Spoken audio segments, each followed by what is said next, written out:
Vaishnavas generally do not celebrate Shivratri.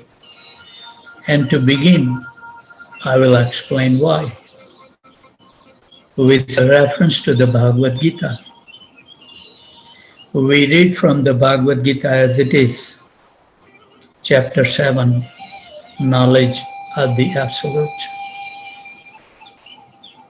Antavattu phalam tesam tad bhavati alpamedasam devan deva yajo yanti mad bhakta yanti mamayati. Men of small intelligence worship the demigods, and their fruits are limited and temporary. Those who worship the demigods go to the planets of the demigods. But my devotees ultimately reach my supreme planet. Srila Prabhupada purport. Some commentators on the Bhagavad Gita say that one who worships a demigod can reach the Supreme Lord.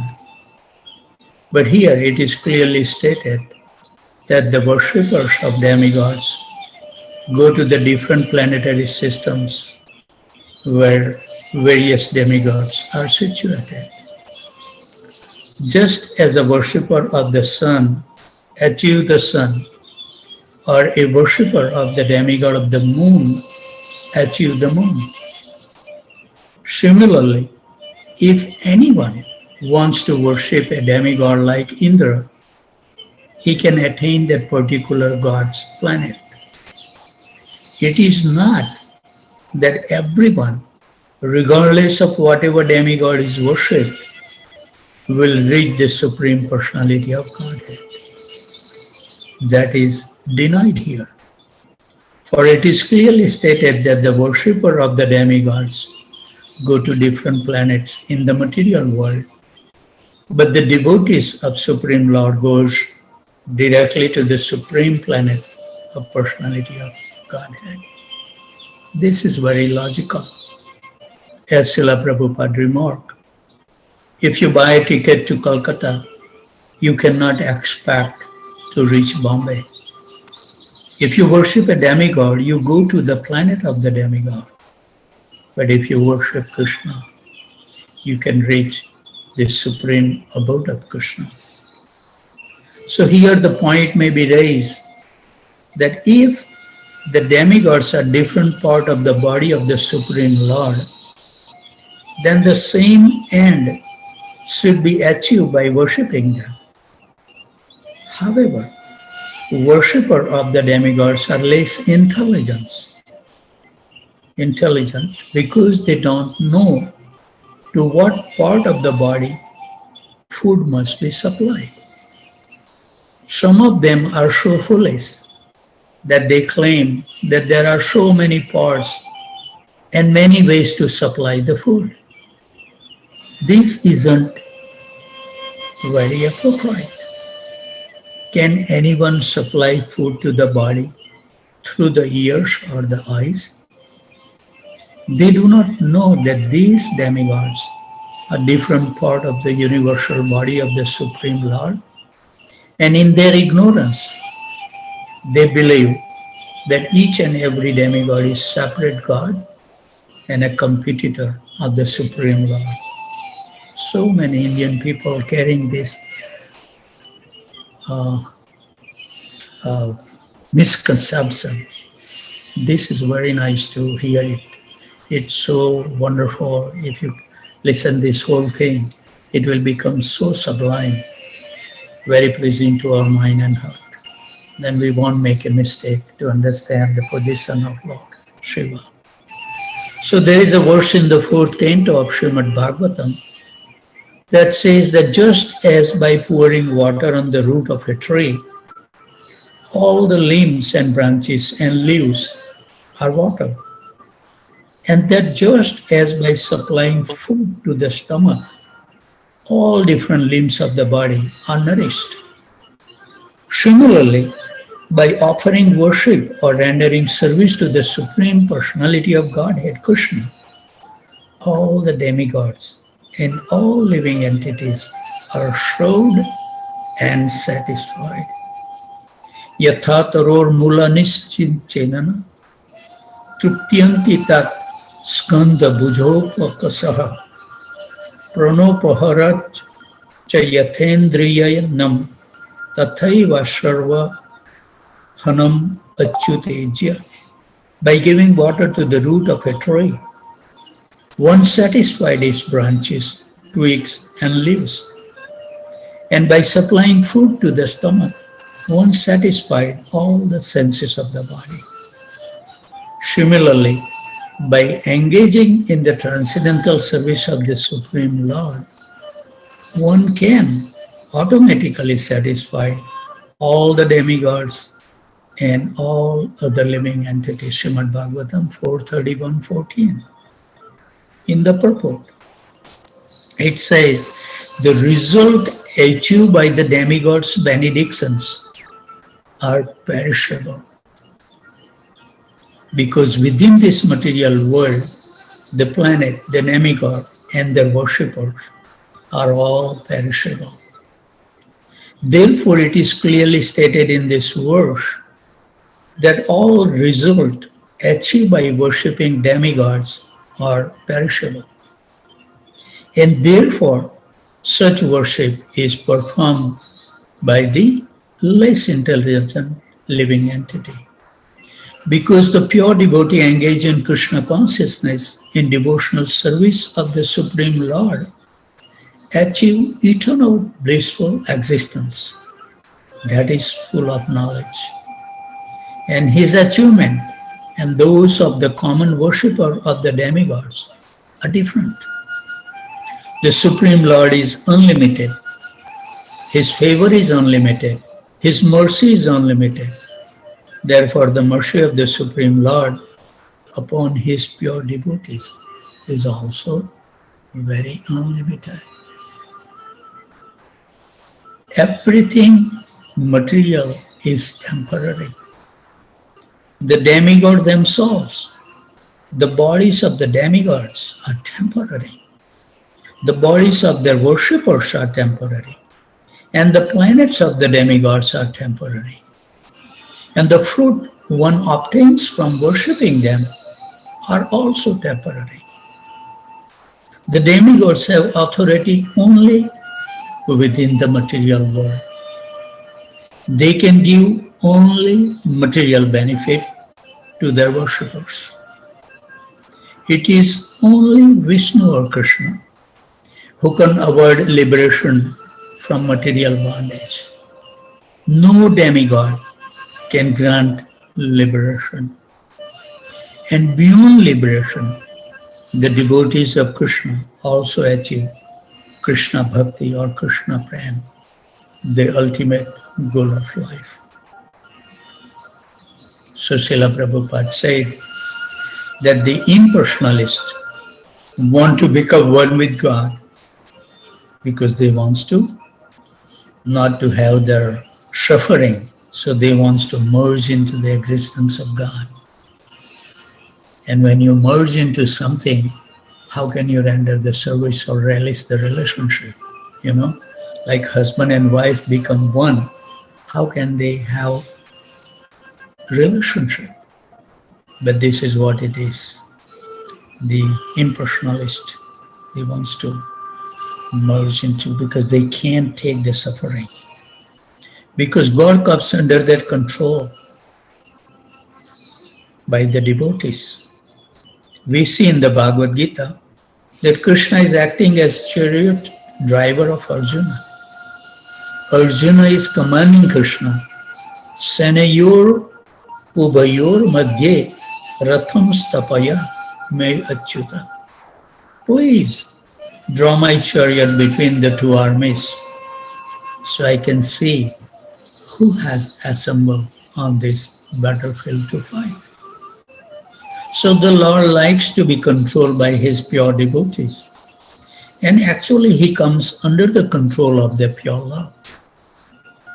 Of course, the Lord is supreme. No one is equal to him or greater than him. Natat samasta chabhyadikas chadrushyate. But out of love, he becomes subordinate to his devotees. The idea of becoming one with the Lord is repugnant to a devotee, because in that impersonal oneness there is no service and there is no exchange of love. So the demigod worshipper, as described in this verse, are alpamedasaha, less intelligence. The opposite is alpamedasaha is shumedasaha, or very intelligent. So those who worship Krishna, especially through the Sankirtan movement by chanting the Hare Krishna Mahamantra in the present age, are described as Sumadusaha, Krishna Varnam, Tvisa Krishnam, Shangopanga Sastra Pashadam, Yagnai Sankirtana Prayer Yajanti Hisumedasaha. In the age of Kali, intelligent persons perform congregational chanting to worship the incarnation of Godhead, who constantly sing the names of Krishna. Haribol, Srimad Bhagavatam 11.532 or Chaitanya Charitamrita Adilila 3.52. Further, the demigods are not able to give even material benedictions. Only they can give the material benediction. For now, the deeper point is that they cannot give this benediction without the sanction of the Supreme Lord Sri Krishna. Ishvara Sarva Bhutanam Hrudesu Arjuna Tistati. The Lord is in the heart of everyone, including the demigods. So unless Krishna gives his sanction, the demigod themselves cannot give even a limited, perishable, temporary benefit. So from every point of view, one should worship Krishna. That's the bottom line. And devotees of Krishna need not worship any demigod. Krishna, the Supreme Lord, is like the king. And the various demigods are like ministers in the cabinet of the king or the department head in the government. As Srila Prabhupada said, if you pay taxes to the Central Treasury, IRS, in America, you need not to bribe the minister or the officer in charge of different department. When you pay your taxes into the Central Treasury, you have met your obligations and are entitled to all the benefit of a citizen. So there is no need to worship demigods. And in fact, the worship of the demigod is discouraged in the Bhagavad Gita. Supreme Personality Godhead Krishna says, Ye api anya devata bhakta yajante shraddhaya naivitaha ti api mam eva kuntaya yajanti avadhi purvakam. Those who are devotees of other gods and who worship them with faith actually worship only me, O son of Kunti, but they do so in a wrong way. 923. Therefore, Vaishnava do not celebrate greatly the Shivaratri. Yet, there is another confidential aspect of Lord Shiva that ordinary people with insufficient knowledge of Shastra, of Srimad Bhagavatam, do not know Lord Shiva himself is the greatest Vaishnava. Vaishnavanam yathasambhu. The worship of Vaishnavas, the service of the Vaishnavas, and the glorification of Vaishnavas is part of our Krishna consciousness. So in fact, it is most highly recommended. So in an assembly of the learned devotees, we can appreciate Shiva as a great Vaishnava. But otherwise, we don't worship Lord Shiva, because if we did, people could misunderstand and conclude that ISKCON devotee worship Shiva. So we will too. And they will worship Lord Shiva just for the material benefit, which is temporary. Or they may think that Lord Shiva is on the same level as Krishna or the Supreme Lord.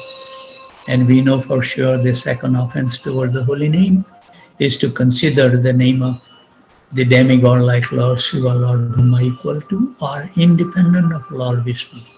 So we will commit some offense toward the holy name. So in India there is a history of debate between Vaishnavas and Saivatis over who is supreme. And there is so much misconception is going on in India, you know. I don't want to say, but you know, like Prabhupada used to say, it's very easy to preach to the Westerner because their slate is blank. They don't have any misconceptions.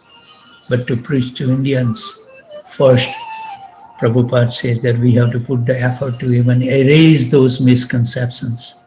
Then they can listen the true message. This is far out sentence. And I have seen so many, because we have heard so many misconceptions throughout our life. And that's why to take up seriously is difficult. Unless you are sincere and you are getting the mercy of the Supreme Lord to understand the right thing. Otherwise, you will not have a complete faith. So it says in India, history of debate between Vaishnava and Saivatis over who is supreme. And as Srila Prabhupada said, in such debate, the Vaishnava always win. Still, that sense of competition is still there. The follower of the Lord Shiva says the Shiva is the Supreme Lord. And Vaishnava respond, no, Vishnu is supreme. The Illustrated Weekly of India once carried an article by Ajay Bharati, an Austrian-born Indologist and Advaitan sannyasi, under the title Hare Krishna versus Shiva. So in that article, Bharati gave his version of a series of exchanges and debates he had with Swami Hridayanand of ISKCON, Hridayanand Maharaj. And when shared that impression with Srila Prabhupada that the weekly editor, Khushwant Singh, had run the piece along with that title to make us all believers in general look silly, bickering over deities and evidence, Prabhupada agreed with my assessment. Yes, he said, Bharti is a fool, but Singh is a demon. So Srila Prabhupada, it's not that sometimes those harsh words have been used to really enlighten us, but they don't carry any, envy in their heart. But the truth must be exposed. So Srila Prabhupada wanted us to respond to the articles, and later when a devotee informed him of a newspaper report that the Balaji temple at Tirupati, which has immense wealth from donation to the deity, was going to loan money to encourage local industries.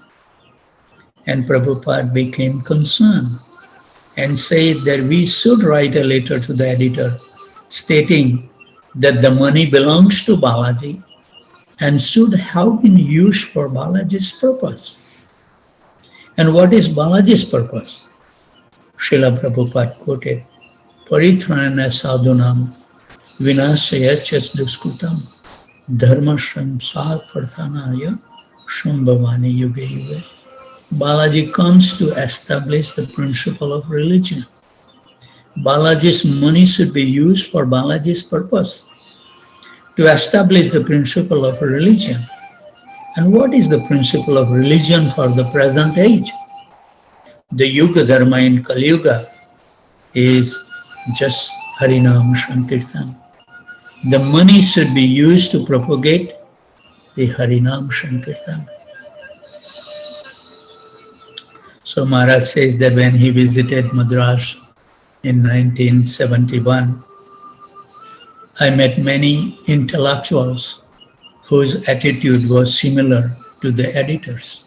So many intelligent people also carrying these misconceptions because they keep on hearing the wrong thing. And that's the reason Raghunath Das Goswami says that don't associate with the non-devotees and don't get engaged into the Gramya Katha. This is the result of the Gramya Katha. Even though the people are intelligent, that academic intelligence doesn't help them to understand the truth. So they thought, oh, how silly.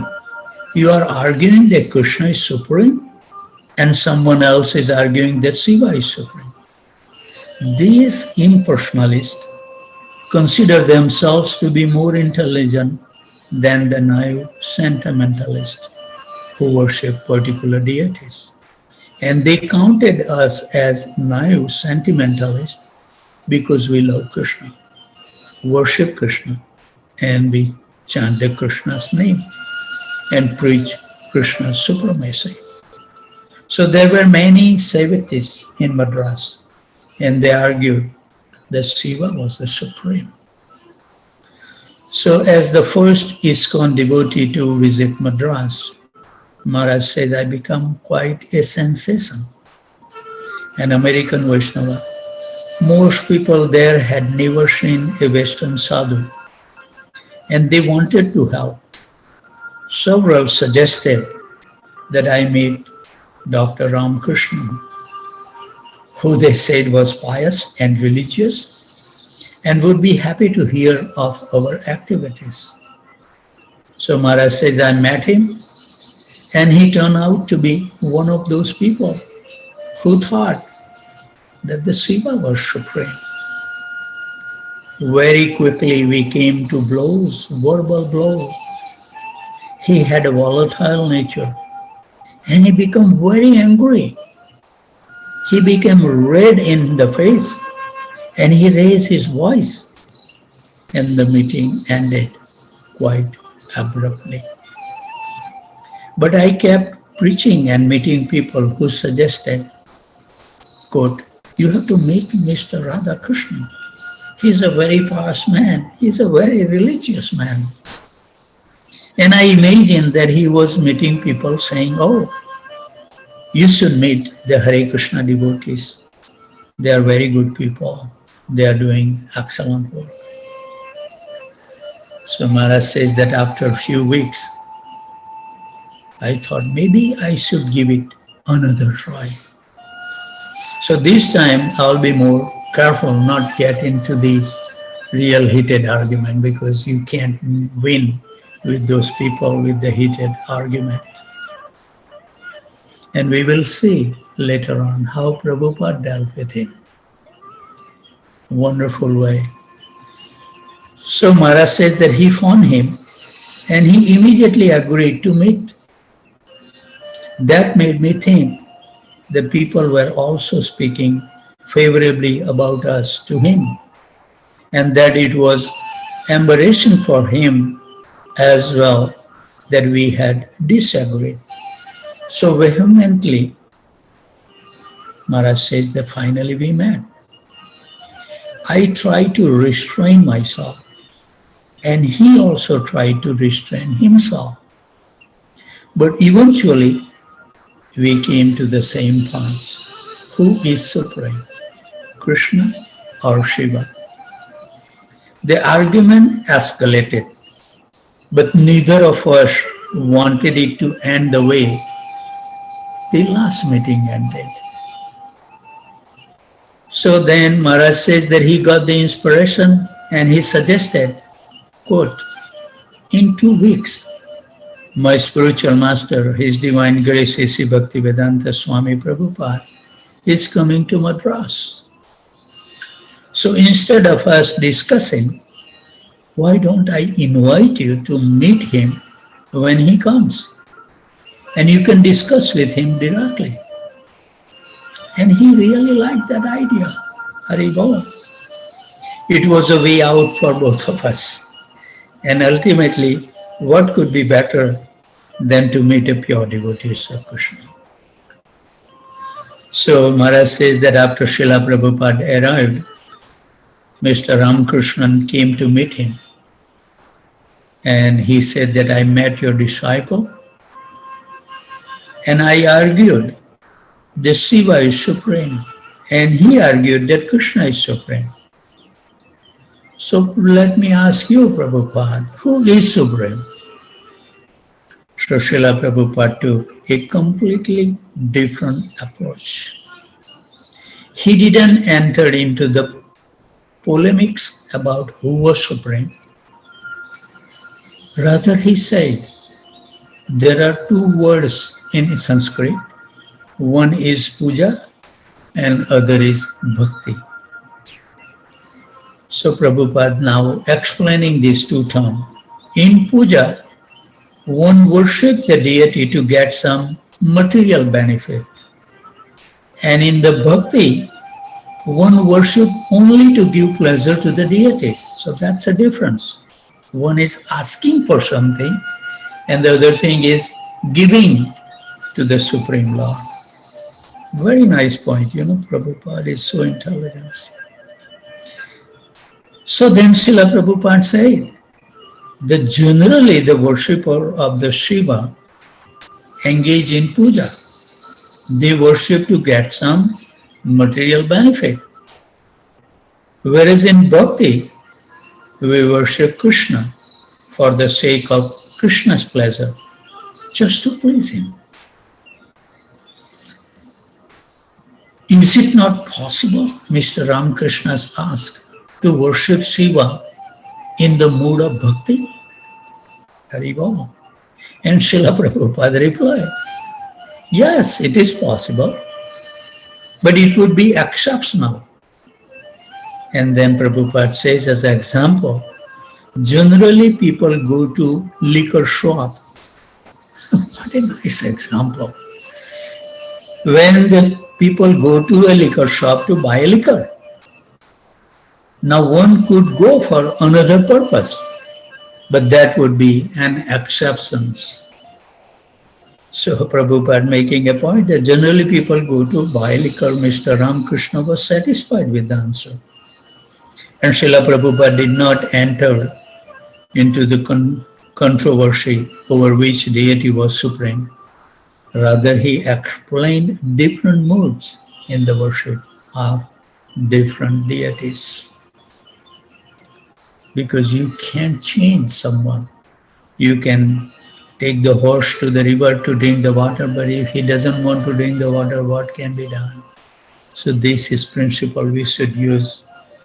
We should not try to force someone. We should give them a perfect knowledge, and if they are interested, they will understand one day, if they are sincere.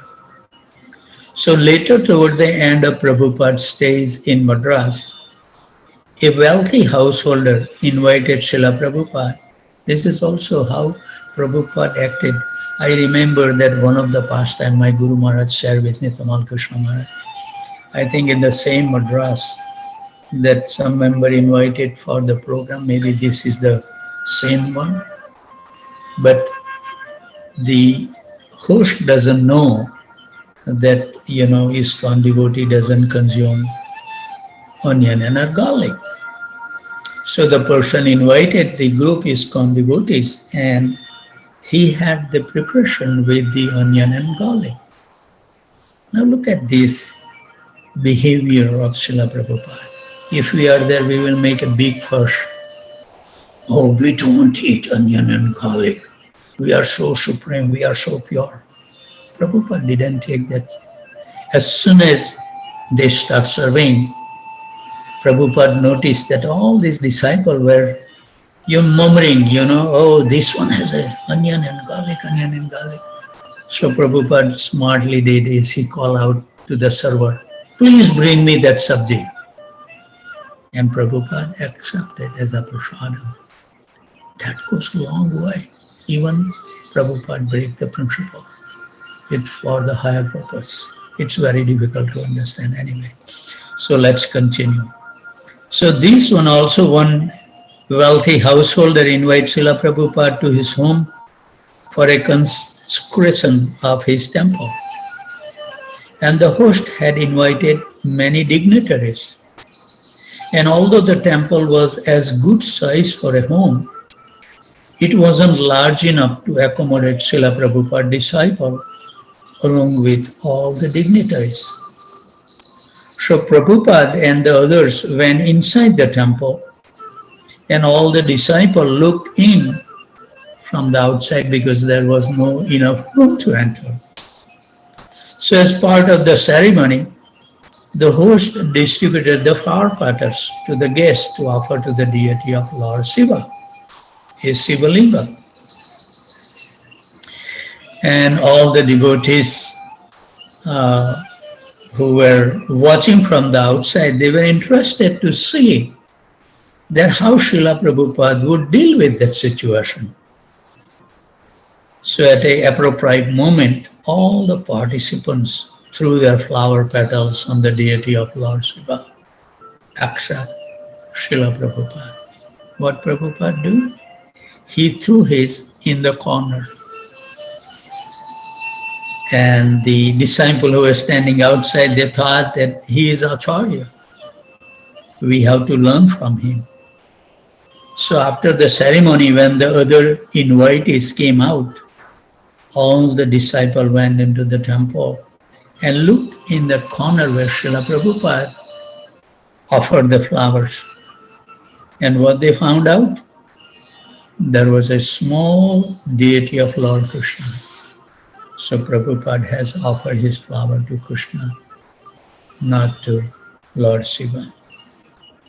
So as Srila Prabhupada representative, ISKCON and its members are meant to follow Srila Prabhupada's instructions and precedents. And we must be careful not to encourage people's misconceptions, even if what we do is otherwise all right.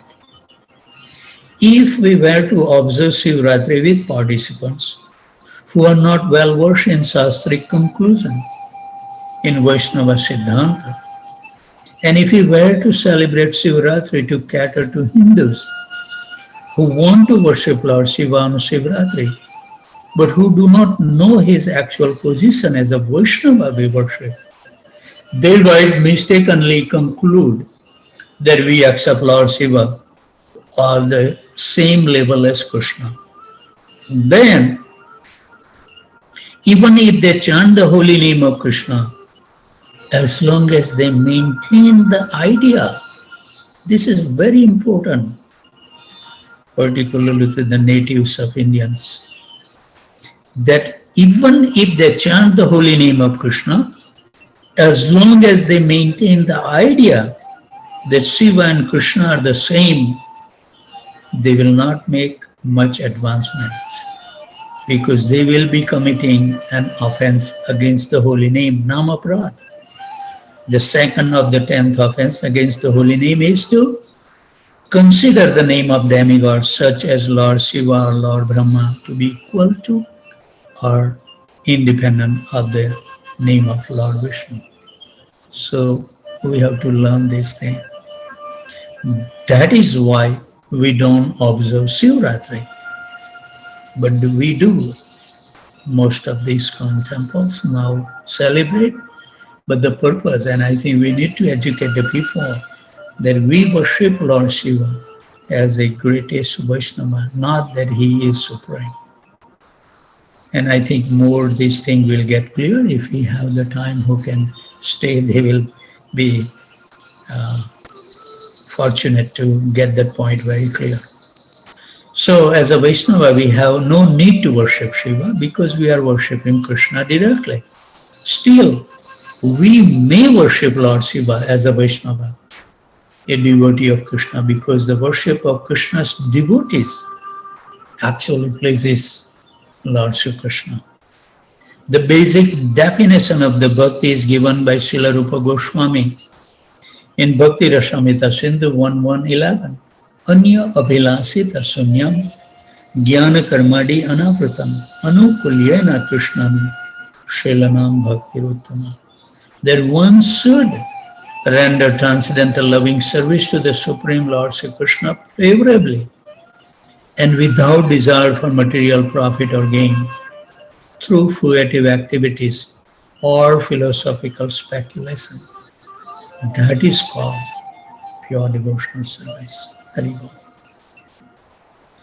So in pure devotional service, one should have no desire other than to serve and please Krishna. Anya abhilasita sunya. And jnana karmadi anavrutam. One's service should be covered by jnana, speculative knowledge, that leads to a conclusion of impersonal monism, or by karma, fruitive work, as in ordinary puja, which one performs for personal gain.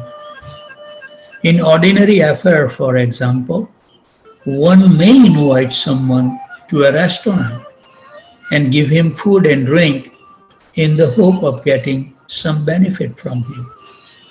In a similar way, one may offer bill leaves and Gangajal to Lord Shiva in order to get some personal return.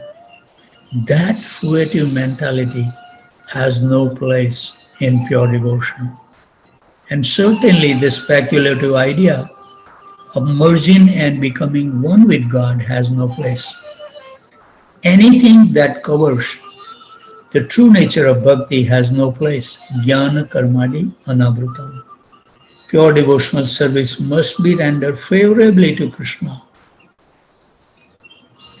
Acharyas who have commented on this verse from the Bhakti Rasamrita Sindhu, such as Srila Jiva Goswami, Srila Vishwanath Chakravarti Thakur, and Srila Prabhupada, have explained that Krishna does not mean Krishna alone. Srila Prabhupada's introduction to the Nectar of Devotion discusses this verse in detail and includes much of commentary of Jiva and Vishwanath Chakravarti Thakur.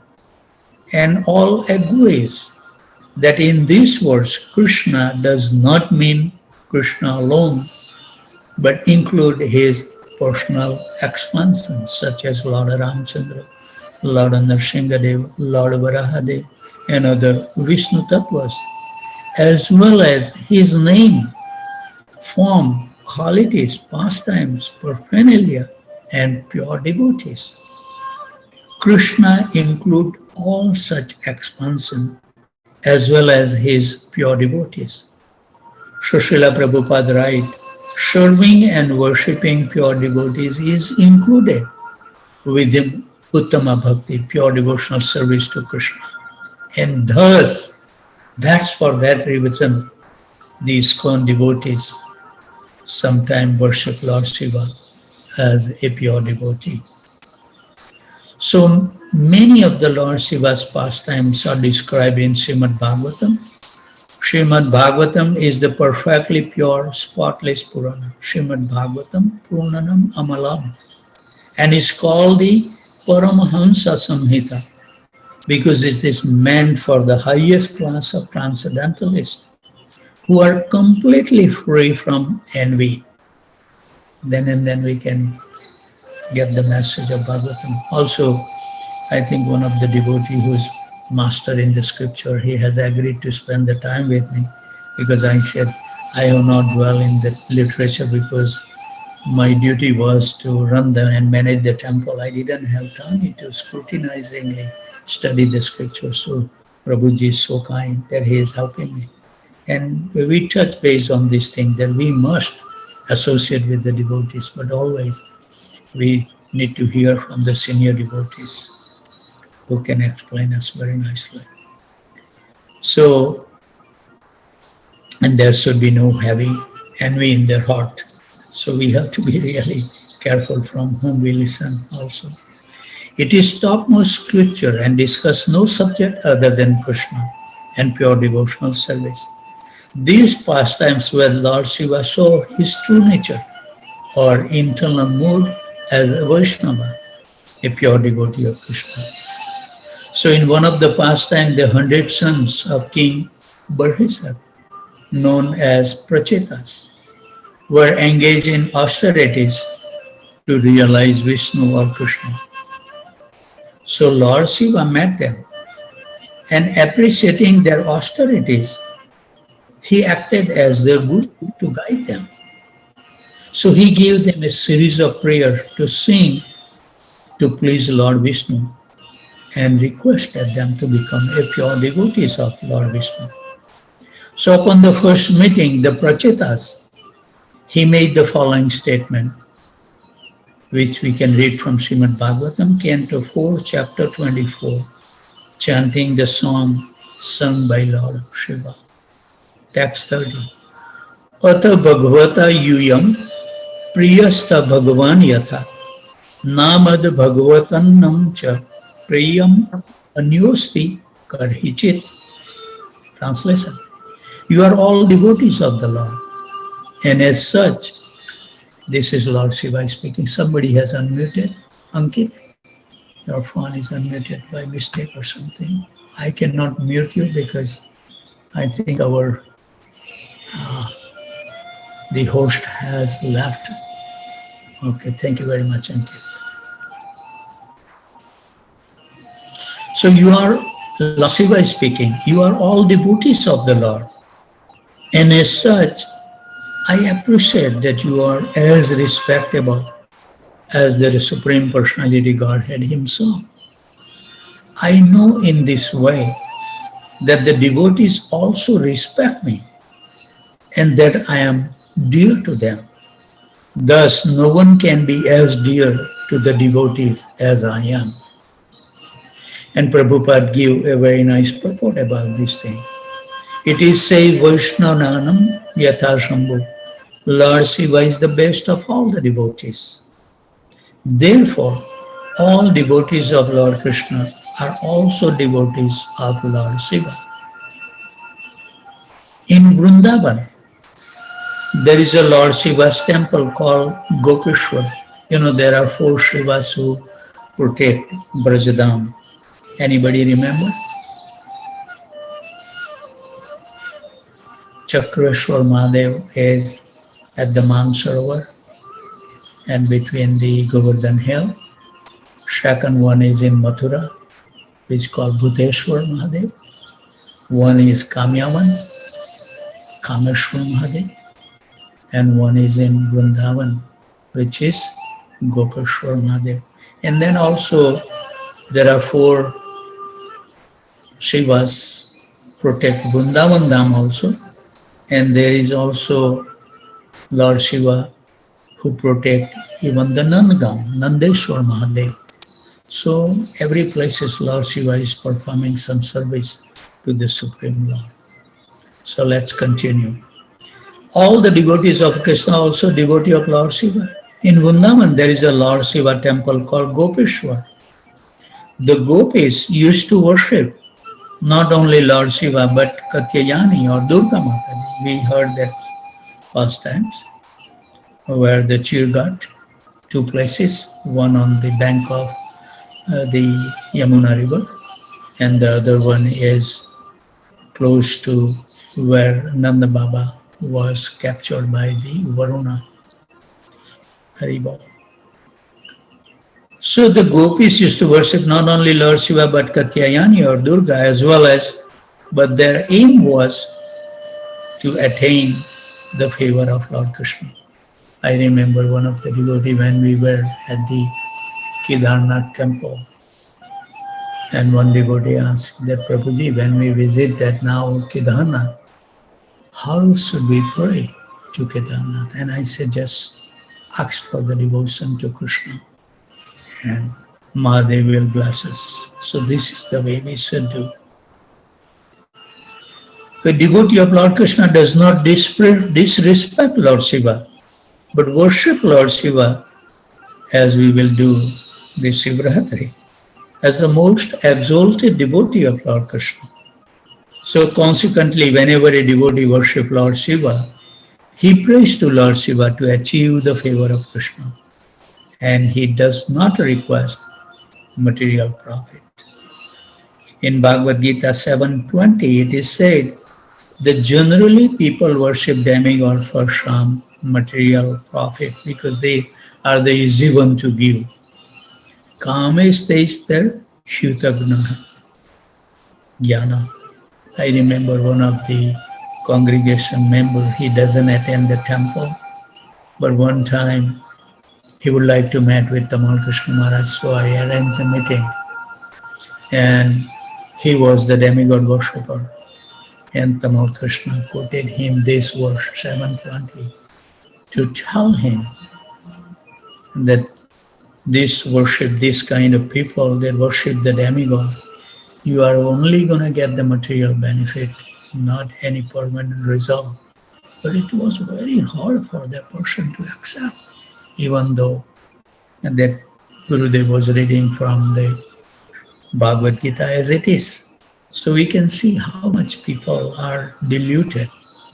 So it says in 720 that generally people worship demigod for some material profit, and driven by material lust, they worship demigods. But a devotee never does so, for he is never driven by material lust. We have to ask, can we call ourselves devotee? Haribol. That is the difference between a devotee's respect for Lord Shiva and an asura's respect for him. The asura worship Lord Shiva, take some benediction from him, misuse the benediction, and ultimately they get killed by the Supreme Personality of God. Finally give them the liberation. Okay, go ahead. Because Lord Shiva is a great devotee of the Supreme Personality Godhead, he loves all the devotees of the Supreme Lord. So this is a symptom of a devotee, one who is actually a devotee of the Supreme Lord, who will love all other devotees of the Supreme Lord. This is the essence. If you are a true devotee, we should love all the living beings because Krishna is the creator. He has created and he has presence in all the living entity. How can we disrespect? So Lord Shiva truly loved the Prachetas and he went out of his way to help them. And further, he respected them as a representative of the Supreme Lord. Very nice. So in the purport, Prabhupada says, Lord Shiva told the Prachetas that because they were devotees of Lord, he loved them very much. All the demigod, if you surrender to Krishna, they will love you. It's not that they will become angry with you. Even they will become happy that at least they have taken a right path. So Lord Shiva was not kind and merciful only to the Prachetas. Anyone who is a devotee of the Supreme Personality Godhead is very dear to Lord Shiva. Not only are the devotees dear to Lord Shiva, but he respects them as much as he respects the Supreme Lord Krishna. Wonderful to know this. Similarly, devotees of the Supreme Lord also worship Lord Shiva as the most dear devotees of Lord Krishna. They do not worship him as a separate personality of Godhead. It is stated in the list of Namabrad that it is an offense to think that the chanting of the name of Hari and chanting of the name of Shiva are the same. So the devotee must always know that Lord Vishnu is the Supreme Personality of Godhead and that Lord Shiva is his devotees. A devotee should be offered respect on the level of the Supreme Personality of Godhead, and sometimes even more respect. Indeed, Lord Ram, the Personality of Godhead himself, sometimes worship Lord Shiva, and that creates so many misconceptions. People say, oh, Lord Ramchandra worship Lord Shiva, so he must be the Supreme. So if a devotee is worshipped by the Lord, why should a devotee not be worshipped by other devotees on the same level with the Lord? And in the comment, Srila Prabhupada says that if a devotee is worshipable by the Lord himself, why should other devotee not worship a devotee on the same level as the Lord? Shakshat dharitvena Samasta Shastra. The spiritual master is worshipped on the same level as the Supreme Lord. But kintu prabhorya priya evatasya. All the one honors the spiritual master as much as the Lord. One knows for sure that he is not identical with the Lord, but is most confidential servitor of the Lord. So in the purport it says that if a devotee is worshipped by the Lord, why should a devotee not be worshipped by the other devotees on the same level with the Lord? This is the conclusion. From these verses appear the Lord Shiva blesses the Asura simply for the sake of formality. So in relation to the demons, Asuras, Lord Shiva thinks when he gives them a blessings as follows. Okay, they are worshipping me. They want something. Okay, I will give them something. Thus one of the Shiva's name is Asutosh. Asutosh Prabhu has now started joining in our Zoom call from Corpus Christi. I don't know, Prabhuji must have left because he is a scientist. Haribol. Many demons go to bother Lord Shiva. Give me this, give me that. And his name is Asutosh. He gives immediately, all right, take it, go away. Don't bother me. He blesses them simply for the sake of formality, to at least get rid of them. Haribol. So what the conclusion from this verse it appeared? The Lord Shiva blesses the Asuras simply for the sake of formality. But to the devotees, he loves them and he wants to serve even the devotees. That's the difference. Haribol. So in addition to the pastime of Lord Shiva described in Srimad Bhagavatam, there are many pastimes with Lord Shiva in Vrindavan that shows his great love for Lord Krishna and his eagerness to serve him. And Lord Krishna's great grandson, Vajranabha, who established many of the main temples in Vrindavan, installed several deities of Lord Shiva in Braj to honor his pastimes. So we will be dwelling some pastimes of Lord Shiva in Braj. So one prominent deity of Lord Shiva in Braj is Nandeshwar Mahadev. At Nandagram, as we are visiting, we will now tomorrow we'll know more as we read some more pastimes at the Nandagram, and we will know that he is worshipped in a small temple situated within the courtyard of the main temple there. Nandeshwar Mahadev is next to the Maharaj Nanda Baba's temple. And every day the pujari offer him the remnants of food that has been offered to Lord Krishna in the main temple. And this tradition goes back to the time when Krishna and Balaram lived in Nandagram with Nanda Maharaj and Mother Yashoda. As a local history goes, when Lord Shiva came to Nanda Bhavan to see his beloved Lord Krishna, he arrived in his usual attire with matted hair, ashes of all over his body and a snake wrapped around his neck, playing his damru drum. And when Mother Yashoda came to the door, she could not bring her shawl to let this wild-looking ascetic in to see her darling little child, that my child Krishna will become so frightened. And so she gave him alms and sent him on his way, give you some donation. And he was leaving, however, baby Krishna began to cry. Mother Yashoda tried in many ways to pacify small child Krishna, tried in many ways to pacify him, but she couldn't. He was inconsolable. She then began to think that she might have committed an offense against that ascetic and that he had put a spell on her baby. So she sent for him, and in the end what happened? Lord Shiva was found in the forest, now known as the Aseswar, the forest of hope, where he was praying, hoping against hope. Asa means hope.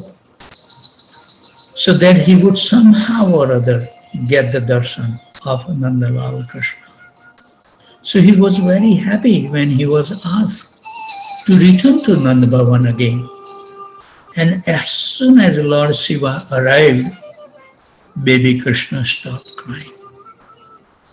But when Mother Yasoda indicated that it was time for him to leave, Krishna again began to cry. And he didn't want Lord Shiva to leave. It was then settled that Lord Shiva would remain permanently in Nanda Bhavan and get the Charanamrita and food remnants of Nandalal every single day. And to this day, it has been so. Haribol. There is another one important deity in Kameshwar. Kameshwar Mahadev, as I said in there, protecting the Kamyavan, who reside in Kamyavan, and he fulfill all desires. And so devotee pray to him to give them pure devotional service to Krishna. As I mentioned, the Chakreshwar Mahadev reside at the Chakratirth by Mansi Ganga at the Govardhan Hill. And it is said that Sanatana Goswami was a very good friend with Lord Shiva and always resided near him in Braj, two places. You know, Sanatana Goswami has his bhajan kutir next to Lord Shiva's place of worship. Haribol. At Mansi Ganga, Chakreshwar Mahadev, Sanatana Goswami's bhajan kutir is also very near to the Chakreshwar Mahadev. And the second one is near the Madan Mohan temple, which Sanatana Goswami built the temple near the Yamuna river in Vrindavan. And his bhajan kutir is also near the Gopeshwar Mahadev, who is the protecting the Vrindavan Dham. Haribol. So Sanatana Goswami has very intimate pastimes with Lord Shiva. So we can dwell little to illustrate the intimate relationship between Sanatana Goswami and Lord Shiva. We should dwell into one of the story. Once at Chakratirth, Chakreshwar Mahadev story, Sanatana Goswami was being disturbed by mosquitoes, where his bhajan kutir was there, as we read. And he couldn't have his bhajan or write his book because mosquito was so much disturbing him. So Sanatana Goswami decided to leave. And when Lord Shiva saw that his dear friend was about to leave, he came in guise of a Brahman and inquired from Sanatana Goswami, "Why are you leaving?" Sanatana Goswami responded, "I'm too disturbed by the mosquitoes and cannot do my service." So Lord Shiva was relieved because he knew that this was a problem he could easily solve. So he requested Sanatana Goswami, quote, "Please stay one more night, and if the mosquitoes still bother you, then you may go." So then what Lord Shiva did? He summoned the demigod in charge of the insect and told him that I don't want any mosquitoes disturbing this great devotee. So tell your boys to lay off. The mosquitoes stopped coming, and Sanatana Goswami did his bhajan at near the Chakreshwar at the Mansi Ganga. Haribol. And the most famous An important deity of Lord Shiva for us is Gopeshwar Mahadev, who protects love of gopis or Vrindavan. So that was established by the Varjanapa near the site of Rasa dance. And where is that?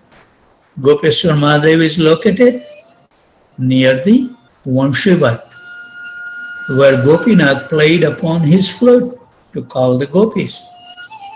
And Gopeshwar Mahadev wanted to participate in the Rasa dance, the highest and best of all Lord Krishna's pastimes. And according to one version, Lord Shiva approached Purnamasi, an elderly Brahmani and Shiksha Guru of Brajbasis, who was the mother of Sandipani Muni, Lord Krishna's Guru. So she advised Lord Shiva to perform some austerities and then take bath in the Yamuna. Thus he would get the form of a gopi. And according to the other sources, Purnamasi directed him to Vrunda Devi. And Vrunda Devi advised him to take bath in the Man Sarovar, a little further south across the Yamuna river from Keshigarh. Be it as it may, he took bath and came out in the form of a gopi. But these other gopis are so expert that they will understand right away. So when Krishna was about to enjoy his Rasa Leela with the gopis, this new gopi appeared. And the other gopi took a note of him. Oh, a new gopi has come. And giggled around her. They asked, what village are you from? We haven't seen you. She didn't know what to say. Then they said, what is your husband's name? How many cows does he have? Who are your children? So she had no answer. Then the other gopi thought, this is not a gopi. She is not one of us. This is an impostor. So they were ready to beat this imitation gopi when Mother Purnamasi appeared and said, this is Lord Shiva Mahadev. He is a great demigod. Do not take any action against him. She told Lord Shiva that no one can participate in the Rasa dance without being a real gopi. So then the Purnamasi advised him that you can observe it from a distance, but you cannot actually enter into the Rasa dance. And she gave him a service that he could guard the arena of the Rasa dance. So one of the Lord Shiva's regular services is to be Kshetrapal, protector of the Dham. And he saw as such in Vrindavan, Navadvip, Jagannath Puri and other holy places. So Purnamasi is the one who gave Lord Shiva the authority to restrain the unqualified and to admit the qualified. So unless we please Lord Shiva when we go to the Vrindavan, we should beg the mercy of Lord Shiva so we can have the entry in the 12 forest of Vrindavan. And beyond that, he would have the power to give someone the qualification to enter. What a great boon. So devotees, Vaishnavas in Vrindavan, pray to Gopeshwar Mahadev to enable them to enter the pastime of Krishna with the gopis. Without the blessings of Lord Shiva, you cannot enter. So the deity of the Gopeshwar Mahadev is worshipped as a regular Shiva Linga during the day.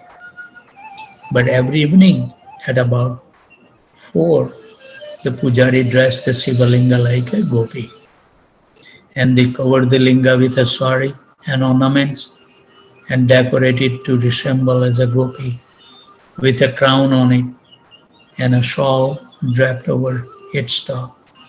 And devotee come and worship Gopeshwar Mahadev to attain the favor of Radha and Krishna. So in his Sankalpa Kalpadruma 103, Srila Vishwanath Chakravarti Thakur pray like this: Vrindavana Vani Pate Jaya Soma Soma Mole Sanandana Sanatana Naradeyadya Gopeshwara Vrajavilasi Yugangri Padme Prema Prayacha Nirupadi Namo Namaste. O gatekeeper of Vrindavan, O Shama, all glories to you. O you, whose forehead is decorated with the moon, Soma, and who is worshipped by the sages, headed by Sanandana, Sanatana, and Narada. O Gopeshwar, desiring that you bestow upon me limitless love for the lotus feet of Sri Sri Radha Madhava, who perform joyous pastime in Brajadham, I offer my obeisances unto you again and again. Sri Gopeshwar Mahadeva ki jai. So once, as described in Srimad Bhagavatam, Nand Maharaj and the cowherd men wanted to go to Ambikavan to observe Shivaratri, which they did. The Bhagavatam uses the word ekada only once.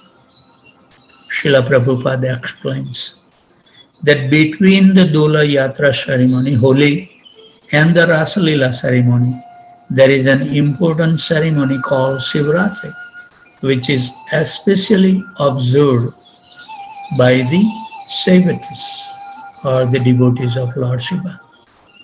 Sometimes the Vaishnavas also observe this ceremony because they accept Lord Shiva as the foremost Vaishnava. But the function of the Shivaratri is not observed very regularly by the bhaktas or devotees of Lord Krishna. Under the circumstances, Srimad Bhagavatam states that Nand Maharaj and the other cowherd men once upon a time desired. This means that they were not regularly observing the Shivaratri function, but that once upon a time they wanted to go to the Ambikavan. In Krishna book chapter 34 describes this. And what was the result? That they have come to worship Lord Shiva and Ambika. But the result was that they became more and more attached to Lord Sri Krishna. So this is a wonderful things to meditate on this beautiful day of appearance of Lord Shiva, Shivaratri.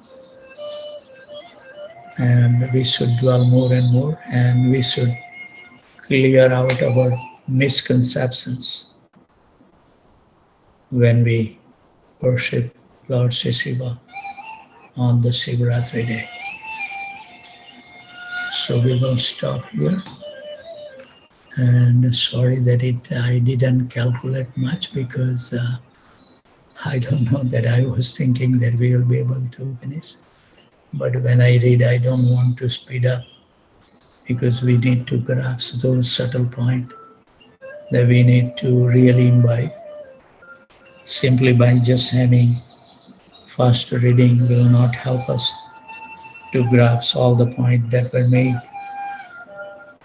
in this discussion. So please pardon me to take up your more time. So with those thoughts, anybody has any question, comment, corrections, and chastisement? If not, then I think there are 29 still warriors. I'm amazed. There's still Hare Krishna Prabhu, Dandavad Pranam. Dhanvat Prabhuji, Haribol. Prabhuji, since today is the Shivaratri, how ISKCON devotees will observe the Shivaratri? What is the rules? Rules is that we have to offer the flowers, but to beg the mercy of Lord Shiva that please bless us so we can become attached to Lord Sri Krishna and become dedicated devotees. Because he is the great Vaishnava, he can give the blessings. This is the mood to worship Lord Shiva, not as that he is independent from Krishna, or he is also the Lord who can fulfill our desire and we can ask some boon from him. That's not the way we should worship Lord Shiva. Also do fasting. You can do the fasting. Yes. Okay, Prabhu. Yeah. Especially the women, they are more attached to get the beautiful husband, right? So Yes. Yeah.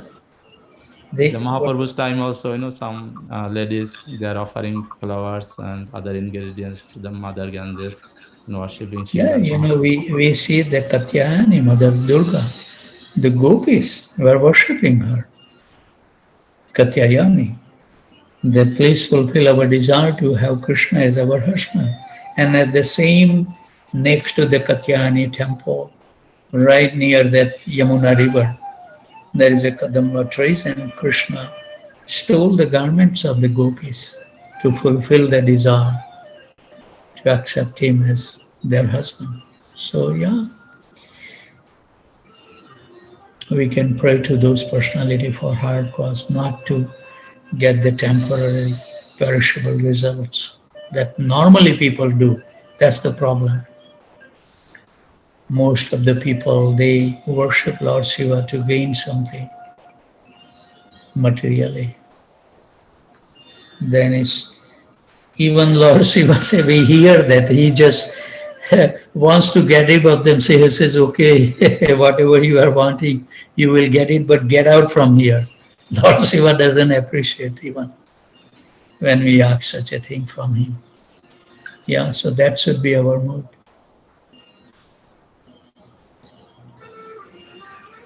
Okay, Hari Bol. Any other further discussion?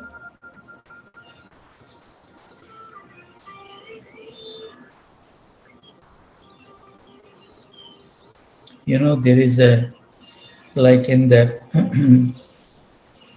I think for the benefit of the all of us, I think there is a one very good question was asked that Lord Shiva and the impersonalist, although many of his statements and songs are in mood of bhakti, Lord Shiva is normally worshipped by impersonalists. How is the impersonal philosophy associated with Lord Shiva? Because he is a pure devotee. So the answer is given that Lord Shiva has a planet that is situated on the border of the material sky and the spiritual sky. In fact, it is said that the impersonalists who want to merge end up there. It is the borderline between matter and spirit.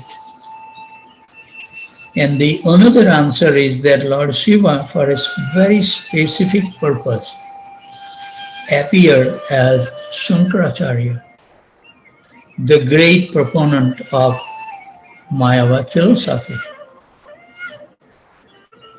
So there is a reason for this, incarnations, why Lord Shiva has to do the work as an impersonalist. There is a reason behind it.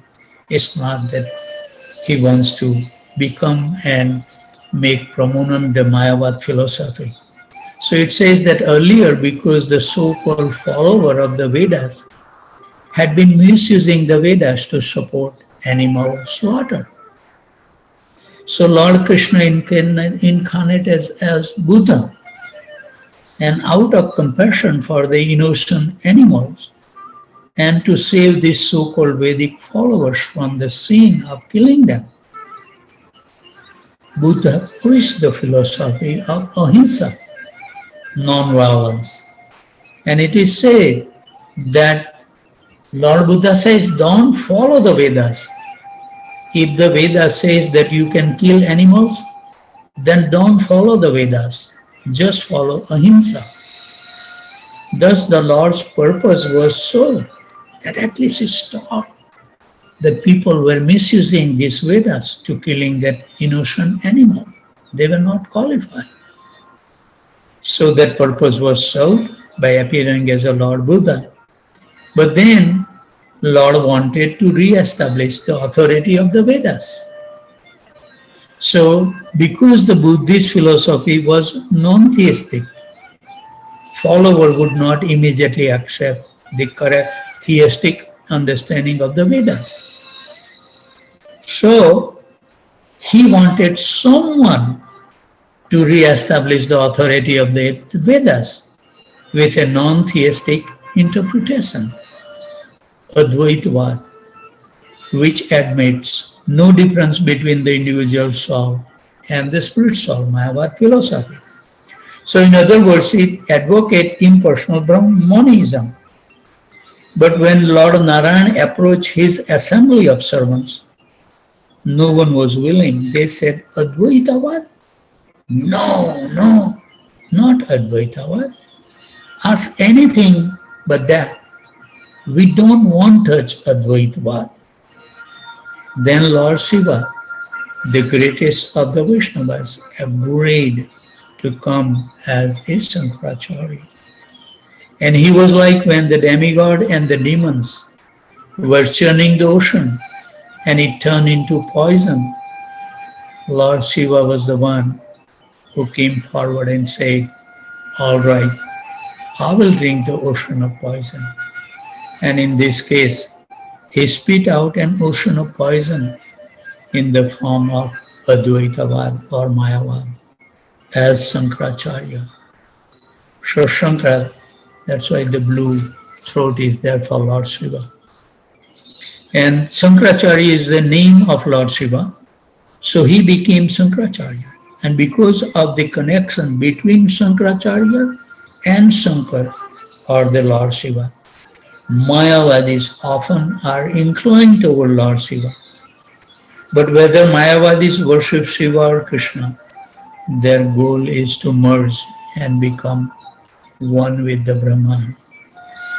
So even Shankaracharya on occasion revealed his inner mood as a devotee. The most famous expression of his devotion was his parting words before he left this world, Shankaracharya. What he says, Bhaj Govindam, Bhaj Govindam, Bhaj Govindam Mudhamate. He advised his follower, Shankaracharya, before he left this world. Bhaj Govindam, Bhaj Govindam, Bhaj Govindam Mudhamate. Samprapte sanhite kale, nahi nahi rakshati jum karne. You fools and rascals, all your grammatical word jugglery of suffix, prefix, and philosophical speculations will not save you at the time of death. Just worship Govinda, worship Govinda, worship Govinda. So there is a reason if we bring that from non-believer of the Vedas, and bring it Shankaracharya, bring to the monism. And from there, then the other Acharya appear to give us the personal philosophy. So there are other expressions as well. When Shankaracharya saw the deity of Krishna in Pandharpur, Vithala Thakur, he recited many wonderful prayers to the Lord, which are inscribed in the marble in the temple of the Pandharpur temple, the most famous and popular in Maharashtra. Vithala, Vithala, Vithala, Haribol. I think he is the one that he went to the abode of Krishna in the same body, Vithala. I heard that one of the devotees, he was visiting from Pune, Maharashtra. So he has written a book about the Vithala, and it's very, very nice. I didn't get a time to finish that book yet, but it's so wonderful to dwell in the life. Let me open my mini blinds so the sunshine can come, so my Maharani can get some beautiful sunset. Let me go.